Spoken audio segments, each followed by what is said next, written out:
Good morning, students. And now we have the next chapter of current electricity, that is electric measurements. और ये बच्चों हमारा practical point of view से बड़ा ही important है बेटा। जो हमने पिछला चैप्टर स्टडी किया था उसमें जो हमने ओम्स लॉ स्टडी किया है उस पे बेस्ड भी हम एक्सपेरिमेंट जो है वो लैब में परफॉर्म करेंगे। और इसके साथ साथ स्लाइड वायर ब्रिज हमारा जो हम इस चैप्टर में स्टडी करेंगे, Wheatstone bridge as well as potentiometer and its applications, ये सारा हम इसी चैप्टर में स्टडी करेंगे और ये हमारा प्रैक्टिकल बेस्ड चैप्टर भी कहलाता है। तो बच्चों अभी तक हमने जो सर्किट स्टडी किया है उसमें हमें रजिस्टर्स गिवन है, सेल्स गिवन है और वहाँ हमने नेट इफेक्टिव रेजिस्टेंस और कितना करंट जो है वो फ्लो करेगा उसकी वैल्यू को फाइंड आउट किया था बेटा। लेकिन जब कभी सर्किट जो है थोड़ा सा कॉम्प्लिकेटेड बन जाए, मुश्किल बन जाए, जिसमें हम इजीली ओम्स लॉ के बिहाफ पे फाइंड आउट नहीं कर सकें कि हर एक पार्ट में कितना करंट फ्लो कर रहा है, तो ऐसे क्वेश्चंस में हम किरचॉफ्स लॉज को अप्लाई करते हैं। तो उन प्रॉब्लम को सॉल्व करने के लिए अब हम यूज़ करेंगे किरचॉफ लॉज, जिसमें दो लॉ हैं। First one is Kirchhoff's current law, जिसको शॉर्ट फॉर्म में हम KCL भी बोलते हैं। K Kirchhoff's, C current, L law, KCL rule जो हम कह सकते हैं, या इसको जंक्शन लॉ का नाम दिया बेटा हमने। And the second one is Kirchhoff's voltage law, जिसको नाम देंगे KVL रूल का नाम देंगे। तो देखिए जरा किरचॉफ्स के लॉज जो है हमसे वो क्या कहते हैं। तो फर्स्ट लॉ कहता है बेटा आपसे क्या, it states that the algebraic sum of the current meeting at A junction in a closed circuit is zero. क्या मतलब इस बात का बेटा, it state that the algebraic sum of current meeting at A junction, किसी एक particular point पे जो करंट का एल्जेब्रिक सम होगा किसी भी क्लोज सर्किट के लिए वो हमारा क्या होगा, जीरो। इस बात का मतलब ये है बेटा कि किसी भी पर्टिकुलर पॉइंट पे जो करंट आ रहा है उसी पॉइंट से उतना ही करंट जा भी रहा है, तो उस पर्टिकुलर पॉइंट पे जो एल्जेब्रिक सम होगा करंट का वो क्या होगा, जीरो होगा। देखा मैंने, it means the sum of all the currents entering at any point, जिसको जंक्शन का नाम दिया हमने, must be equal to the sum of all currents leaving that point. तो जितना करंट किसी पॉइंट पे आ रहा है उतना ही करंट उस पॉइंट से जा भी रहा है, तो वहाँ पर जो नेट करंट होगा बच्चों वो क्या होगा, जीरो होगा। Here the junction is called node, और नोड का मतलब क्या होता है बेटा, ब्रांच पॉइंट। तो इसको हम जंक्शन लो, नोड लो, या फिर इसको हम करंट लो का भी नाम देते हैं, सारे इसके नाम कहलाते हैं। तो जंक्शन यहाँ नोड जो कि किसी भी ब्रांच के पॉइंट को रिप्रेजेंट करता है। जैसे हमारा डायग्राम है और ये जो पॉइंट है ये किसी क्लोज्ड लूप का पार्ट है, और इस पॉइंट पे हमने माना बेटा यहाँ से करंट कितना है, I1, यहाँ से कितना है I2, यहाँ से कितना है I3, इस तरफ कितना गया I4 और इधर कितना गया I5। तो बच्चों यहाँ पर नेट करंट क्या होगा, तो आंसर है जीरो। जितना करंट आ रहा है टेकन एज पॉजिटिव, जितना करंट जा रहा है टेकन एज नेगेटिव। तो करंट एंटर कर रहा है बेटा, इसको हम पॉजिटिव लेते हैं, करंट लीव कर रहा है इसको नेगेटिव लेते हैं। So we can write I1 plus I2 plus I3, the total current entering at a point will be equal to I4 plus I5, the total current leaving that point. और इसी बात को हम ऐसे भी लिख सकते हैं, I1 plus I2 plus I3 minus and bracket I4 plus I5 will be equal to zero. और इसी बात को हम डायरेक्ट ऐसे भी लिख सकते हैं मैथमेटिकली, समेशन या sigma I equal to zero. आप ये लाइन लिख देते हैं इतना, तो इसका मतलब यही है कि हमने किरचॉफ्स के फर्स्ट लॉ को बता दिया है, समेशन या sigma I equal to zero. तो ये हमसे कहता है किरचॉफ्स का फर्स्ट लॉ। अब बच्चों I जीरो है, इस बात का मतलब क्या होगा, dq by dt zero. dt को इधर ले आए, dq जीरो हो जाएगा, और जब dq जीरो है तो q क्या होगा बच्चों, कांस्टेंट। सो q कांस्टेंट है, इसका मतलब क्या है, this is the significance of first law. First law actual में किसके बारे में बताता है बेटा हमें, तो आंसर है first law explain the law of conservation of charge. Charge जो है वो क्या रहेगा बच्चों, कांस्टेंट रहेगा, ये इस बात का मतलब है। So this is the significance. तो आपसे कहा जाए define Kirchhoff's law, current law, तो हम ये डिफाइन करेंगे, the algebraic sum of total current meeting at a point will be equal to zero, जितना आ रहा है उतना ही जा रहा है। और यदि ये कहा जाए कि what is the significance of first law, तो फिर हमें लिखना पड़ेगा कि first law obey the law of conservation of charge. अब जैसे क्वेश्चन दिया जाए हमें, सपोज किसी भी लूप के या किसी भी सर्किट के रेस्पेक्ट में हमें एक नेटवर्क दे रखा है जिसमें रजिस्टर्स है बहुत सारे, R1, R2, R3, R1, R4, R5, R6 and so on. और आपसे कहा जाए बेटा कि यहाँ से करंट चला कितना, सपोज 15 एम्पियर, और यहाँ से करंट चला कितना, सपोज 3 एम्पियर, और उसके बाद आपको केवल यहाँ करंट दे रखा है 8 एम्पियर और यहाँ करंट दे रखा है 5 एम्पियर। बाकी जो ब्रांचेज हैं उसमें करंट गिवन नहीं है, और यही हमें फाइंड आउट करना है। क्या, what is the value of I1, I2, I3 and I4। We have to find out the value of I1, I2, I3 and I4। अब बच्चों यहाँ से करंट चला 15 एम्पियर, इधर कितना दे रखा है बेटा हमें 8 एम्पियर, तो इस तरफ कितना करंट जाएगा, इन दोनों का सम जो है इसके बराबर होगा। तो 15 ये है, 8 ये है, तो इधर कितना गया 7। तो इसका मतलब इस पॉइंट पे जितना करंट आया, कितना आया 15 एम्पियर, उतना ही चला गया, 8 इधर चला गया और 7 इधर चला गया। So the value of I1 is 7 ampere. तो I1 की वैल्यू आ जाएगी 7 एम्पियर। तो इसका मतलब इस तरफ करंट आ रहा है बच्चों 7 एम्पियर। अच्छा, इधर से कितना आया 3 एम्पियर, तो इधर कितना गया, इन दोनों का सम जाएगा बच्चों, और वो कितना जाएगा 7 और 3 10। तो इस तरफ करंट जाएगा 10 एम्पियर, इस तरफ कितना आया 7 एम्पियर। अच्छा, यहाँ से करंट पहुँचा 8 एम्पियर, 8 में से बेटा इधर कितना गया 5 एम्पियर चला गया, तो इसका मतलब इस पॉइंट पे 8 पहुँचा, 5 इधर गया, तो इधर कितना जाएगा, दैट इज़ बोलो 3 एम्पियर। 3 एम्पियर यहाँ आया, यहाँ से कितना आ रहा है बच्चों 10 आ रहा है, नीचे कितना जाएगा, दैट इज़ 10 + 3 13 एम्पियर। तो इस तरह से हम कह सकते हैं कि जितना करंट पर्टिकुलर पॉइंट पे आएगा उतना ही करंट वहाँ से जा भी रहा है, तो वहाँ पर जो नेट करंट होगा, एल्जेब्रिक सम जो होगा करंट्स का, वो क्या होगा 0 होगा। So this is the Kirchhoff's first law. Now we have Kirchhoff's second law, जिसको हमने किरचॉफ्स वोल्टेज लॉ या KVL रूल का भी नाम दिया है, या इसको लूप लॉ भी बोलते हैं बच्चों हम। अब ये हमसे क्या करना चाह रहा है, देखें जरा। It states that the algebraic sum of EMFs and algebraic sum of the products of current and resistance in the various arms in a closed loop is 0। क्या मतलब इस बात का बेटा, इस बात का मतलब है it state that the algebraic sum of EMFs, किसी भी क्लोज लूप में जो EMFs हैं उनका algebraic sum, and algebraic sum of product of current and resistance, and algebraic sum, इसको मैंने इस तरह से लिखा, ये सिग्मा लगाया हमने यहाँ पर, and algebraic sum of product of current and resistance in A various arm in A close loop 0। मतलब इसका क्या होगा देखें जरा, सिग्मा EMF उस नेटवर्क में, उस क्लोज लूप में जितने भी सेल्स हमारे पास हो गए उनकी EMF plus algebraic sum of product of current and resistance for a close loop equal to 0।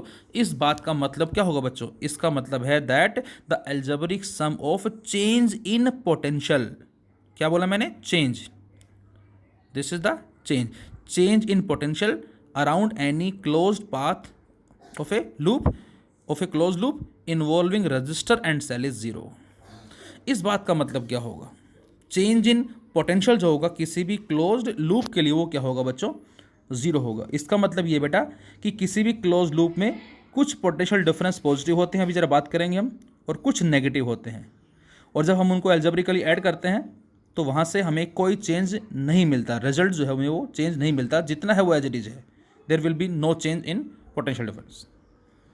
अब डेल्टा V 0 है, इस बात का मतलब क्या होगा, फ्रॉम इलेक्ट्रोस्टैटिक्स dV 0 है, और dV का मतलब होता है बेटा dW/dQ = 0, और इसको इधर ले जाएं हम dQ को, तो dW 0 आ गया, और dW 0 है मतलब work done, change in work done 0 है। So we can say work done या एनर्जी जो क्या होगी कांस्टेंट होगी।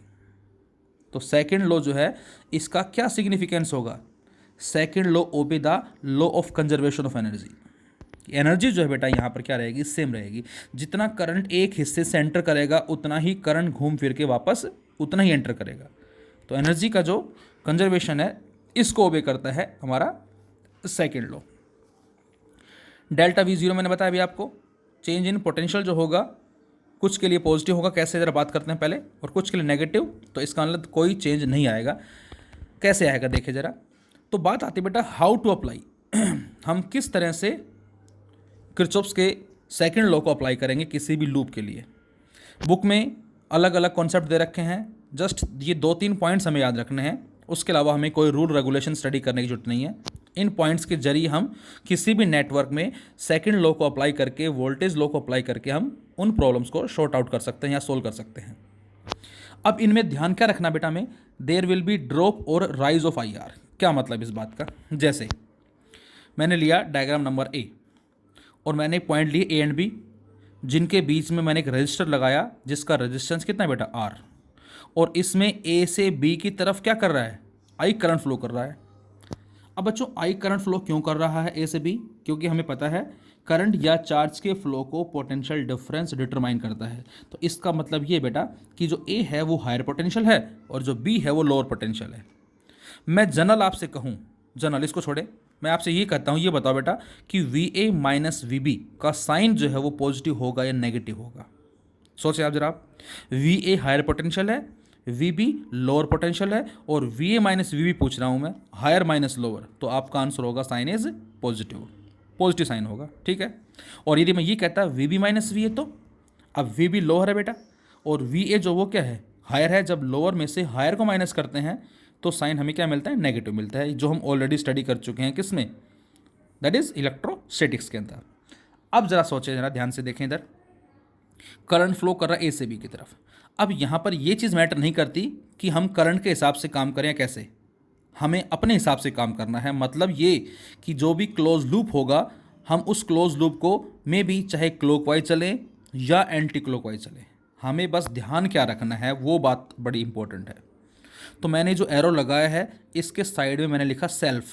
सेल्फ का मतलब है बच्चों हमारी खुद की डायरेक्शन, जो करंट के साथ भी हो सकती है, मतलब जिस तरफ करंट जा रहा है उस तरफ भी हो सकती है, या वो करंट के अपोजिट।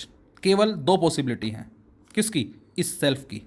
हम करंट के साथ भी चल सकते हैं या हम करंट से अपोजिट भी चल सकते हैं, नो मैटर।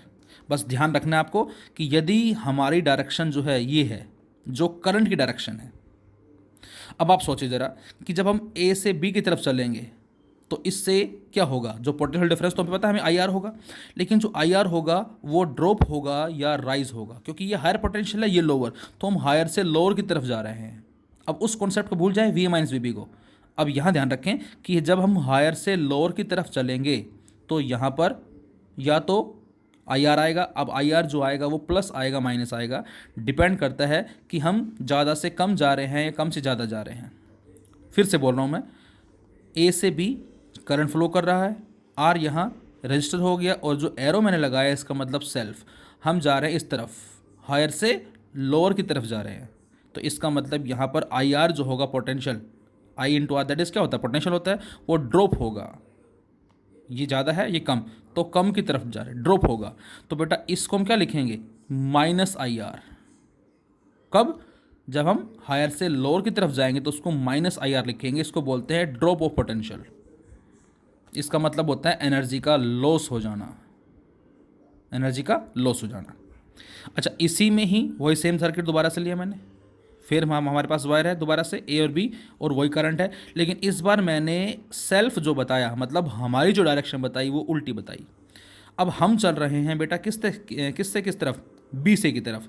अब आप सोचिए जब बी से ए की तरफ जाएंगे तो हम कहाँ से कहाँ जा रहे हैं, लोअर से हायर की तरफ जा रहे हैं। So there will be rise of potential, यहाँ पोटेंशियल राइज हो रहा है क्योंकि हम ज़्यादा की तरफ जा रहे हैं। कितना राइज हुआ, आई आर, तो इसको क्या लिखेंगे हम, प्लस आई आर, तो इसको बोलते हैं राइज। और राइज का मतलब होता है एनर्जी गेन करना, तो जितना लॉस हुआ उतना गेन हुआ, इसका मतलब एनर्जी क्या है बच्चों, कांस्टेंट है। और इसीलिए हम कहते हैं कि सेकंड लॉ जो है ये law of conservation of energy को बताता है। फिर से जब हम चलते हैं करंट की डायरेक्शन में, जिस तरफ करंट जा रहा है उसी तरफ, तो उस केस में आई आर का ड्रॉप आएगा तो उसको माइनस आई आर लिखेंगे। और जब हम चलते हैं करंट के अपोजिट डायरेक्शन में, उस केस में आई आर का राइज आएगा तो उसको प्लस आई आर लिखेंगे। सेकंड, फर्स्ट तो हो गया रजिस्टर के बारे में।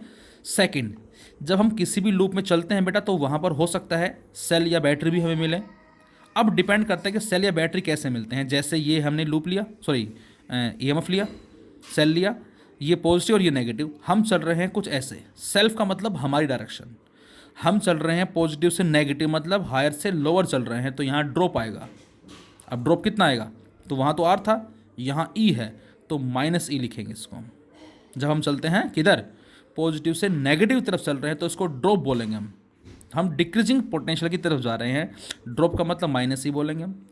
और फिर से हमारे पास वही सेम है, अब हम चल रहे हैं नेगेटिव से पॉजिटिव की तरफ, सेल्फ का मतलब हमारी डायरेक्शन, हम चल रहे हैं नेगेटिव से पॉजिटिव की तरफ, तो यहाँ पर राइज हो रहा है, पोटेंशियल राइज हो रहा है, तो राइज होगा तो उसको हम क्या लिखेंगे, दैट इज प्लस ई लिखेंगे। एक बार फिर बोलता हूँ मैं फास्ट, जब करंट की डायरेक्शन और हमारी डायरेक्शन सेम है, इस केस में हम चल रहे हैं हायर से लोअर की तरफ, तो यहाँ से पोटेंशियल ड्रॉप हो रहा है, कितना, आई इंटू आर, और माइनस क्यों लगाया, ड्रॉप होने की वजह से। हम चलते हैं लोअर से हायर की तरफ, पोटेंशियल राइज हो रहा है, कितना, प्लस आई आर। तो एक में एनर्जी का लॉस हुआ, एक में एनर्जी का गेन हुआ, एनर्जी जितना लॉस हुआ उतना गेन हुआ, एनर्जी रिमेन्स कांस्टेंट। चल रहे हैं, चलने चलते दौरान सेल का पहले पॉजिटिव टर्मिनल आता है, हमें अपनी डायरेक्शन को ध्यान रखना है। चलने के दौरान सेल का पॉजिटिव आ रहा है, पहले पॉजिटिव के बाद नेगेटिव आ रहा है, तो इसका मतलब हम ड्रॉप हो रहे हैं पोटेंशियल में, कितना, माइनस ई। और माइनस से प्लस की तरफ चलते हैं बेटा, तो प्लस ई राइज हो रहा है। तो बेटा ये हमें रूल ध्यान रखना है, इसको एक बार फिर से याद रखें, और अभी बात भी करेंगे जरा कैसे लूप पे अप्लाई करेंगे। तो बच्चों अब हम जो किरचॉफ्स रूल लगाते हैं वो लगाते हैं किसी भी क्लोज सर्किट पे। अब बच्चों उस क्लोज सर्किट में बेटा क्या हो सकता है, रजिस्टर हो सकता है, कैपेसिटर हो सकता है, इंडक्टर हो सकता है, जिसको आगे हम स्टडी करेंगे यूनिट 4th के अंदर, and these are known as circuit elements. इन सभी को हमने सर्किट एलिमेंट्स का नाम दिया है। कौन कौन, रजिस्टर, कैपेसिटर एंड इंडक्टर। और यही सेम कॉन्सेप्ट जो मैंने बताया आपको, यही सेम हमारा पैरेलल प्लेट कैपेसिटर के जो न्यूमेरिकल्स हैं वहाँ भी अप्लाई होगा, सेम इसी तरह से। बस वहाँ पर एक प्लेट पॉजिटिव है, दूसरी प्लेट नेगेटिव है, तो उसके हिसाब से वहाँ Q is equal to C V, then V is equal to Q by C. तो वहाँ पर जब हमें किसी भी दो पॉइंट्स के रेस्पेक्ट में पोटेंशियल डिफरेंस लिखना है, तो वहाँ पर चार्ज कितना है और अपोन में उन दोनों पॉइंट्स के बीच में कैपेसिटेंस कितना है वो पुट करेंगे, और फिर उसके हिसाब से देखेंगे कि हम प्लस चार्ज से माइनस की तरफ जा रहे हैं या माइनस से प्लस की तरफ जा रहे हैं। उसके हिसाब से हम माइनस क्यू बाई सी या प्लस क्यू बाई सी लिखते हैं इन केस ऑफ कैपेसिटर। तो बच्चों यहाँ पर जो हमारा लूप है बेटा, उसमें रजिस्टर, कैपेसिटर, इंडक्टर हो सकते हैं, and all these are the circuit elements. But now only in this chapter in current electricity we have circuit element that is R, वो केवल रजिस्टर है यहाँ पर। लेकिन आगे हमें यूनिट 4th में ऐसे भी क्वेश्चंस मिलेंगे जिसमें एल, सी, आर तीनों एक साथ आ रहे हैं। और हाँ, साथ साथ सोर्स ऑफ ईएमएफ भी मिलेगा। और सोर्स ऑफ ईएमएफ कौन है बेटा, बैटरी है या फिर सेल है। तो यहाँ पर अब हमारे पास सर्किट थोड़ा सा कॉम्प्लिकेटेड बनेगा, और कॉम्प्लिकेटेड बनने के साथ साथ हमें बहुत सारे रजिस्टर मिलेंगे एज वेल एज सेल्स मिलेंगे। डिफरेंस मैंने बता दिया कि ए से बी का जो साइन है वो प्लस आएगा यदि हम बात करते हैं V A minus V B, और V B minus V A minus I R. अब जरा आता है इसके अंदर हम, मैंने डायग्राम दिखाया, डायग्राम में plus minus plus minus minus plus plus minus, ये कैसे भी आगे पीछे हो सकते हैं, नो मैटर। इसको V1, इसको V2, इसको V3, इसको V4, मतलब इन पॉइंट्स के कॉरस्पॉन्डिंग हमने ये मान लिया V1, V2, V3, V4। यहाँ पर हमारे पास क्या हो सकता है बेटा, रजिस्टर हो सकता है और कोई भी बैटरी भी हो सकती है। और यहाँ पर मैंने पॉइंट्स को नाम दिया A, B, C, D, A। अब चाहे आप ऐसे चलो और चाहे आप ऐसे चलो, नो मैटर, आपको ये देखना है कि हम हायर से लोअर जा रहे हैं या लोअर से हायर जा रहे हैं। जैसे मैंने लिखा in close loop A, B, C, D, A, A, B, C, D, A। अब जब हम A से B की तरफ चलेंगे, प्लस से माइनस जा रहे हैं, और मैंने अभी बताया था आपको कि जब हम प्लस से माइनस जाएंगे तो उस केस में ड्रॉप होगा किसका, माइनस ई का। तो बेटा प्लस से माइनस जा रहे हैं तो ड्रॉप होगा किसका, माइनस V1। फिर जा रहे हैं B से C की तरफ, अब प्लस से माइनस का मतलब फिर से ड्रॉप हो रहा है, माइनस V2 आ जाएगा। अब हम जा रहे हैं C से D की तरफ, मतलब माइनस से प्लस जा रहे हैं, इस बार राइज हुआ बेटा, और राइज होने का मतलब क्या होगा यहाँ पर, प्लस V3। और उसके बाद इस प्लस से माइनस जा रहे हैं, फिर फॉल हो रहा है कितना, माइनस V4। तो minus V1 minus V2 minus V4 plus V3 equal to 0, और वी कैन से V1 plus V2 plus V4 equal to V3, ऐसे भी इसको हम लिख सकते हैं, चेंज नहीं होगा। Boxes may contains resistor or a battery or any other element, and this is known as KVL, Kirchhoff's voltage law। अब हम कैसे अप्लाई करेंगे? तो बच्चों ये जो हमें क्लोज लूप दे रखा है, और इस क्लोज लूप में हमसे पूछा है कि find out the current across the each resistor. क्या बताया मैंने? हमें इस नेटवर्क में करंट कैलकुलेट करना है अक्रॉस ईच वायर या ईच रजिस्टर। तो बच्चों इसमें हम दोनों रूल लगा सकते हैं। फर्स्ट रूल से भी आप डायरेक्ट कर सकते हो, और सेकंड से तो होगा ही होगा बिल्कुल इजी वे में। लेकिन कई बार क्या होता है, हम डायरेक्ट फर्स्ट रूल से भी इनको इजीली कर सकते हैं विदाउट यूजिंग सेकंड रूल। देखिए जरा कैसे। तो हमें सेल दे रखे हैं 10 वोल्ट, 30 वोल्ट, 14 वोल्ट, रेजिस्टेंस 1 ओम, रेजिस्टेंस 2 ओम, रेजिस्टेंस 2 ओम। अब बच्चों ऐसे क्वेश्चन में देखें जरा ध्यान से, late the potential of point के 0। हमने जो पॉइंट के दे रखा है नीचे बेटा, क्योंकि यहाँ पर कोई रजिस्टर नहीं है, अपनी तरफ से मान लिया इसका पोटेंशियल क्या 0 मान लिया। और जो ऊपर पॉइंट बी दे रखा है बेटा, इसका पोटेंशियल हमने अपनी तरफ से मान लिया, क्योंकि ये जो पॉइंट है ये इससे भी कनेक्ट है, ये इससे भी कनेक्ट है, ये इससे भी कनेक्ट है। यहाँ रजिस्टर भी आ रहे हैं, ये भी आ रहा है, ये सेल का पॉजिटिव आ रहा है, ये सेल का नेगेटिव पॉजिटिव यहाँ पर आ रहा है, ये नेगेटिव आ रहा है। तो हमें नहीं पता कि यहाँ पर पोटेंशियल जो है वो क्या होगा। अपनी तरफ से हमने इसको क्या मान लिया, वी बी को वी मान लिया। So potential at B is not known numerically, let the potential of B is V. अब जरा ध्यान से देखें, और अपनी तरफ से मान लिया हमने कुछ भी, नो मैटर करंट की डायरेक्शन जो मर्जी मानो आप। जैसे मैंने यहाँ माना करंट चला कितना I1, यहाँ से कितना चला I2, तो यहाँ पर I1 आया, यहाँ पर I2 आया, इस ब्रांच पे कितना जाएगा करंट, दोनों का सम I1 प्लस I2, जिसको I3 बोल सकते हो आप। अब यहाँ से आया I3, that is I1 plus I2, और यहाँ पर आके वापस इधर कितना चला जाएगा बेटो, इधर वापस चला जाएगा I2, और इधर वापस चला जाएगा I1। क्यों चला जाएगा? क्योंकि किरचॉफ्स का सेकंड लॉ क्या कहता है, एनर्जी कंजर्व है, कि जितना करंट आया उतना करंट चला भी जाएगा। ठीक है, तो क्या मैं इस पॉइंट बी के रेस्पेक्ट में ऐसा लिख सकता हूँ, I1 plus I2 equal to I3? बिल्कुल लिख सकते हैं, क्योंकि I1 I2 का जो सम है वो बराबर किसके, Y3 तो कहलाएगा। अब हमें पता है V is equal to I R, then I is equal to V by R. तो करंट बराबर होता है बच्चों पोटेंशियल डिफरेंस अपॉन में रजिस्टर के रेजिस्टेंस के। अब I1 जो है बेटा वो फ्लो कर रहा है यहाँ। अब बेटा ये जो पॉइंट ए है ये इस बैटरी के पॉजिटिव से कनेक्ट है, 10 वोल्ट से कनेक्ट है, तो इसको बोलेंगे 10 वोल्ट।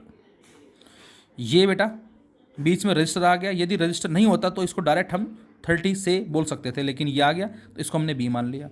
अच्छा ये डायरेक्ट कनेक्ट है इससे, कौन, नेगेटिव, क्या बोला इसको हमने, -14 वोल्ट बोल दिया। अब करंट फ्लो कर रहा है ए से बी की तरफ, तो इसका मतलब ए हायर है और बी लोअर है, तो पोटेंशियल डिफरेंस कितना होगा, वी माइनस वी बी, और वो बराबर किसके होगा, करंट जो कि I1 है इनटू रजिस्टर के। तो यहाँ से बेटा मैं लिख सकता हूँ VA minus VB equal to current जो कि I1 है, रजिस्टर कितना है 1। तो यहाँ से अब आप बताएं VA की वैल्यू कितनी है 10, VB की वैल्यू कितनी है V, I1 जो कि I1 है ही, और इस R को नीचे ले आए हम 1 को, तो I1 कितना आ गया, I1 आ गया 10 माइनस V अपॉन में 1। तो मैंने यही लिखा है 10 माइनस V अपॉन में 1, I1 की वैल्यू, प्लस I2।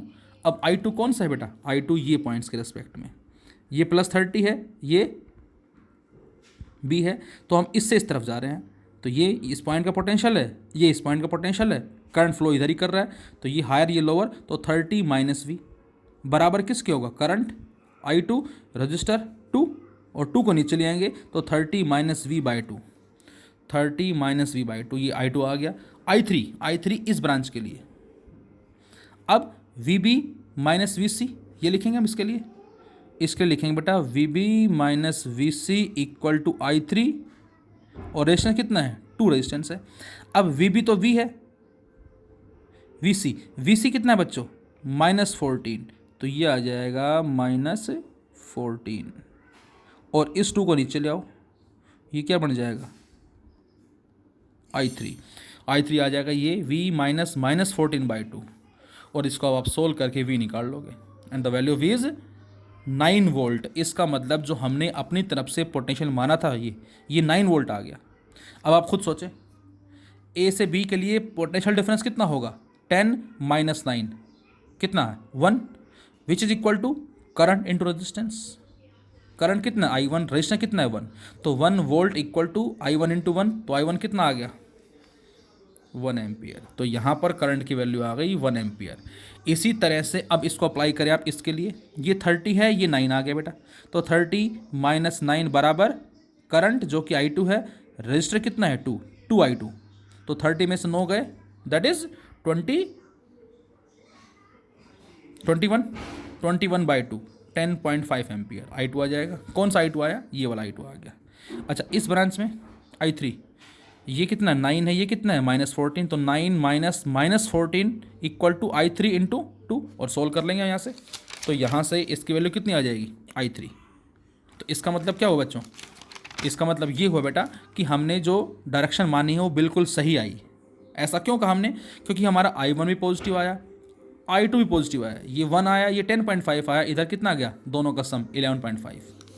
यदि बच्चों इनमें से कोई भी करंट 1, 2, 3, सपोज 2 या 1 नेगेटिव आ जाता, सपोज मैं आपसे कहता हूँ ये करंट नेगेटिव आ जाता सोल्व करने के बाद, इसका मतलब ये होता कि हमने जो डायरेक्शन मानी ऐसे, करंट एक्चुअल में ऐसे फ्लो नहीं कर रहा, करंट ऐसे फ्लो कर रहा है।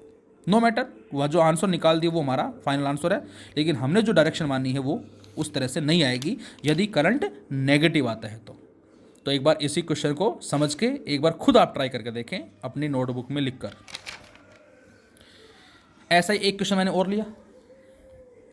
इस क्वेश्चन में हमें देखो डायग्राम में 2 वोल्ट, 4 वोल्ट, 6 वोल्ट, 2 ओम, 2 ओम, 2 ओम दिखा रखे हैं कुछ इस तरह से।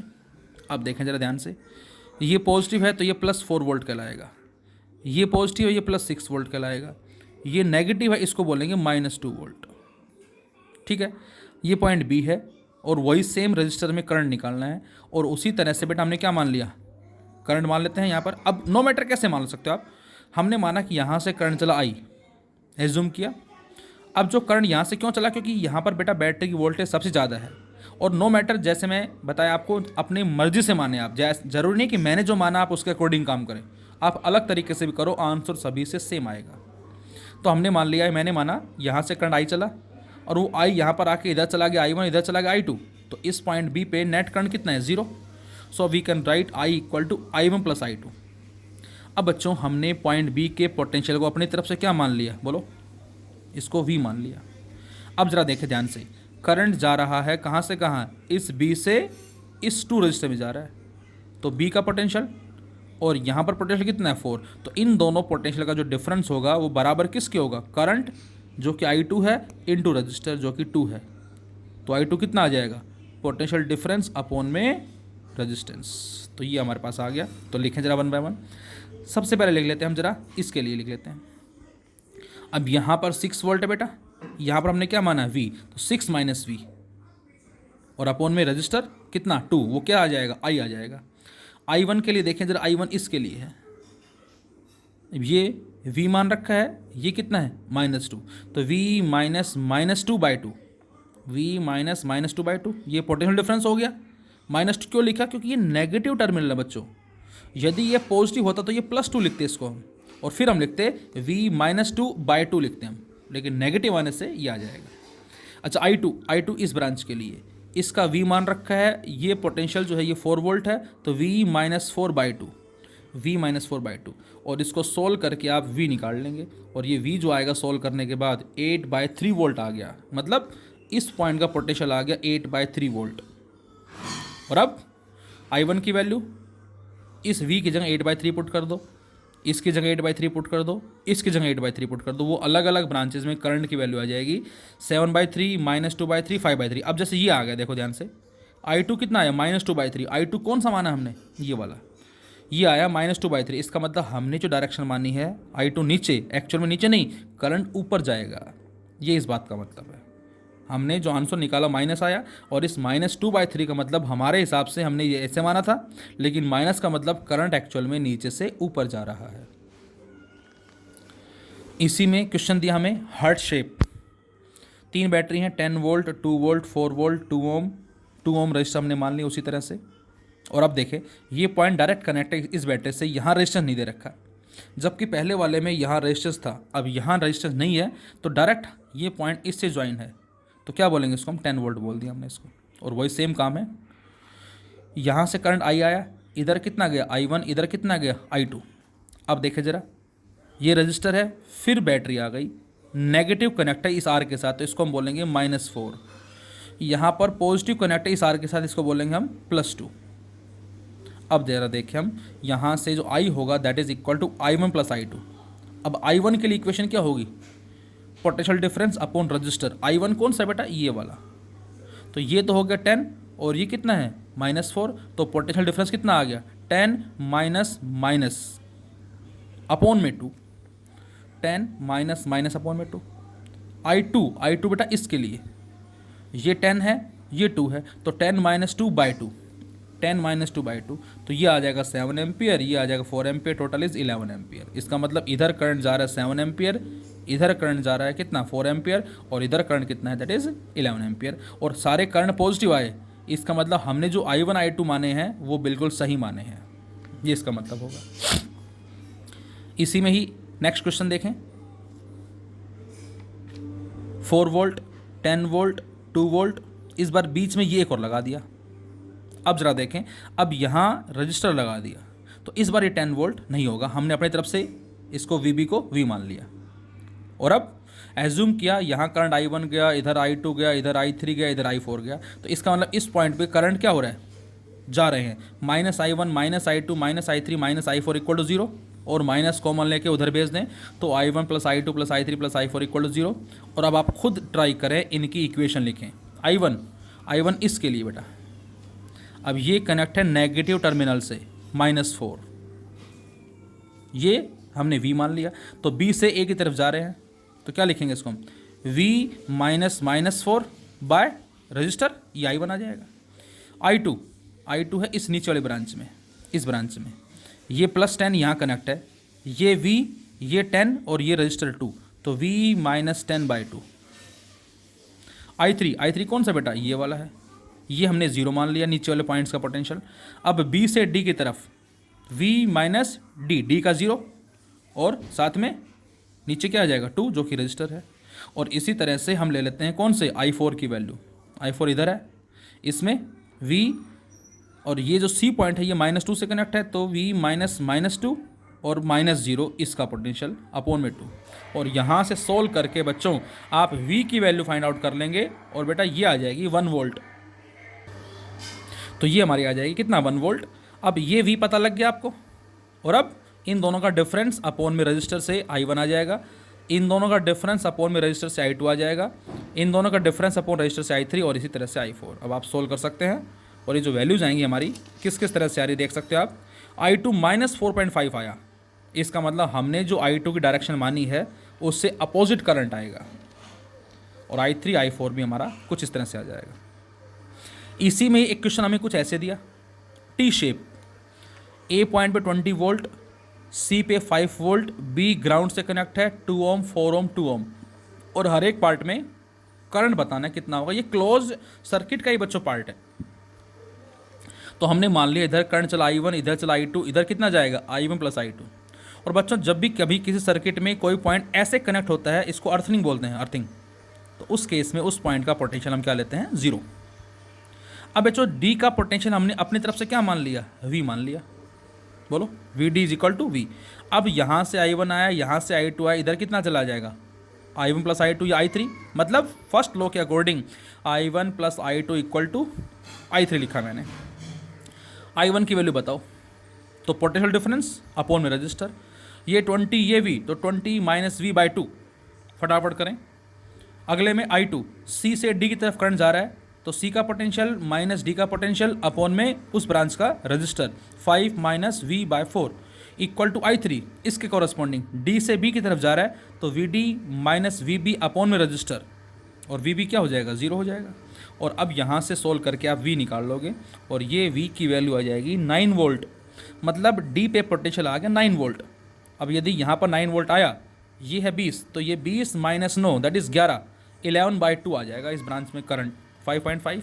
I2 ये 5 है बेटा, ये कितना है 9, तो 5 - 9 दैट इज़ -4/4, -1 एम्पियर। इसका मतलब हमने जो डायरेक्शन ये मानी है एक्चुअल ऐसे नहीं, करंट ऐसे जाएगा, ये इसका मतलब है। और I3 दोनों का सम 4.5, तो मतलब कहने का ये है कि 5.5 यहाँ चला, जिसमें से 4.5 यहाँ चला जाएगा, 1 एम्पियर इस तरफ जाएगा। हमने ऐसे माना था, लेकिन माइनस का मतलब करंट ऐसे आएगा। एक क्वेश्चन और लेते हैं ज़रा। हमें डायग्राम दे रखा है 30 volt plus 12 volt plus 2 volt, ये माइनस भी हो सकते हैं बच्चों, नो मैटर। करंट चला यहाँ से आई, इधर आ गया I1, इधर आ गया I2, और हर एक ब्रांच में करंट ही हमें बताना है। अब बच्चों जो पॉइंट बी है बेटा, हमने इसको V पोटेंशियल एज्यूम कर लिया। अब करंट जा रहा है यहाँ से यहाँ, कितना I, यहाँ से यहाँ I1, यहाँ से यहाँ I2, और इस करंट की वैल्यू किसके बराबर होगी, I1 प्लस I2। बोलो। अब पॉइंट बी जो बेटा इससे भी कनेक्ट है, इससे भी कनेक्ट है, तो ये सारे पॉइंट क्या कहलाएंगे, सेम पोटेंशियल पे, ये भी V, ये भी V, ये भी V। अब आप लिखो जरा इसके लिए करंट की equation, potential difference upon register. तो इस पॉइंट और इस पॉइंट का पोटेंशियल डिफरेंस कितना होगा, 30 माइनस V होगा, और रजिस्टर कितना है 10, इक्वल टू I1 इसके लिए आ जाए। इसका बच्चों पोटेंशियल डिफरेंस कितना होगा, V माइनस 12 और अपॉन 20, या I1 आ जाएगा। इसके लिए क्या होगा बेटा, V माइनस 2 बाय 30। यदि ये -2 होता बेटा यहाँ पर, तो हम क्या लिखते, V माइनस -2, तो वो प्लस हो जाता। ये भी आपको याद रखना है। और इसको सोल्व करके हमने निकाल लिया V, और वो V कितना है बेटा, 20 वोल्ट। इसका मतलब यहाँ पर पोटेंशियल आ गया कितना, 20 वोल्ट आ गया। अब यदि यहाँ 20 वोल्ट आया, ये है 30, तो 30 minus 20 that is 10 by 10, 1 ampere. तो यहाँ से I कितना आ जाएगा, 1 एम्पियर आ गया। ये 20 है, ये 12 है, तो 20 माइनस 12 दैट इज़ 8 बाय 20, तो 8 बाय 20 क्या आ जाएगा बेटा, I1 0.4। ये 20, ये कितना है 2, तो 20 minus 2 that is 18 by 30 that is 0.6। और साफ पता लग रहा है आपको कि 0.6 प्लस 0.4 दैट इज़ 1, और 1 ये आई। मतलब जितना करंट यहाँ पर आएगा उतना ही करंट इस तरफ चला भी जाएगा। तो बच्चों ये हमारे कहलाते हैं किरचॉफ्स के first law as well as second law. और जो हमने क्वेश्चंस किए हैं अभी फ़िलहाल, जैसे ये वाला क्वेश्चन हो गया, हमने डायरेक्ट कर लिया फर्स्ट रूल के बिहाफ पे।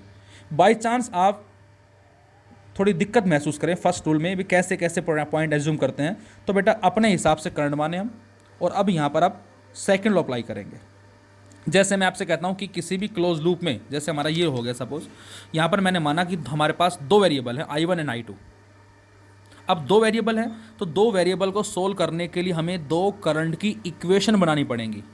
अब 2 करंट की इक्वेशन कहाँ से बनेंगी, 2 लूप से बनेंगी। इसमें लूप कितने बेटा, एक लूप ये है, एक लूप ये है, और एक ये हो गया।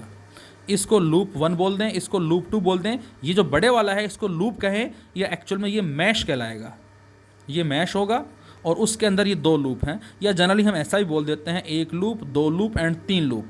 तो यहाँ पर मैक्सिमम 3 क्लोज लूप हैं। हम 3 करंट की इक्वेशन बना सकते हैं किरचॉफ्स वोल्टेज लॉ से। लेकिन कोई भी 2 लूप लें, उनको सोल्व करें, जो मैंने बताया था किस तरह से प्लस माइनस लेंगे, IR का ड्रॉप होगा, IR का राइज होगा, और सोल्व करके वहाँ से I1 I2 निकाल लें। उससे भी आप सोल्व कर सकते हो, या ये हमारा डायरेक्ट मेथड भी है, जैसा भी आपको ईजी लगे।